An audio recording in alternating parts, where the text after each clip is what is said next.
Jean-François Vigneault est conducteur d'autobus à la commission scolaire Eastern Shores à Sept-Îles. Il y travaille depuis 10 ans.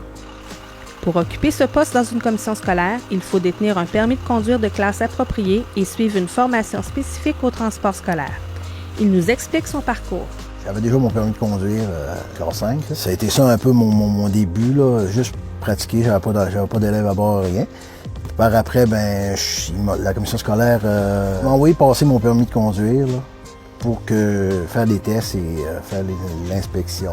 Pour que les élèves soient déplacés de façon sécuritaire, Jean-François nous parle des principales qualités d'un conducteur d'autobus. Je pense qu'il faut être patient, un peu. Il faut avoir une bonne concentration aussi là, pour pouvoir conduire, avoir un œil sur le miroir, qu'est-ce qui se passe un peu en arrière. Une bonne communication avec les jeunes. Il faut être capable de passer nos messages sans avoir la bête, si on peut dire. En plus d'être vigilant à tout l'environnement routier, il doit s'assurer que le calme règne à bord en gardant un œil avisé à tout risque de dérapage. La première année que je suis rentré à la commission scolaire Eastern Shores, je veux dire, dans l'année, j'ai peut-être fait 40-50 rapports, des comportements, des jeunes qui se lèvent, qui changent de place, qui se bousculent un peu. Justement, avec le temps, les jeunes ils apprennent à nous connaître, ils savent c'est quoi nos limites, ils savent c'est quoi ce qu'on veut avoir. L'année passée, je n'ai fait un. Et cette année, je n'ai pas fait encore. Ça va très, très, très bien. La journée débute tôt et se termine tard. Jean-François Vigneault nous détaille son horaire quotidien.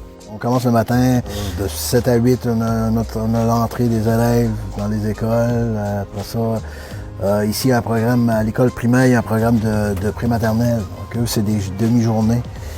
Il faut aller les chercher à 10h25 à l'école, on les amène à la maison.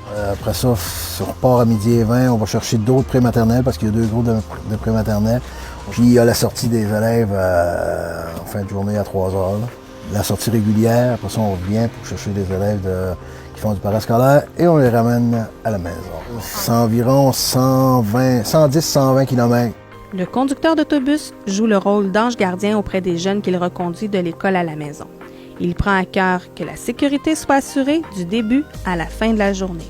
Souvent, les petits, je ne veux pas les laisser aux arrêts d'autobus sans qu'il y ait vraiment des adultes là. Ou parfois, il faut qu'ils traversent la rue en avant de l'autobus, puis le trafic, puis on sait que c'est pas tout le monde qui s'arrête non plus au panneau stop de l'autobus.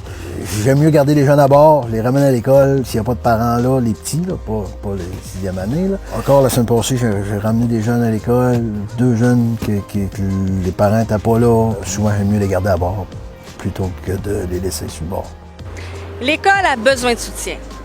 La part essentielle des conducteurs d'autobus au bon fonctionnement des établissements scolaires est indéniable.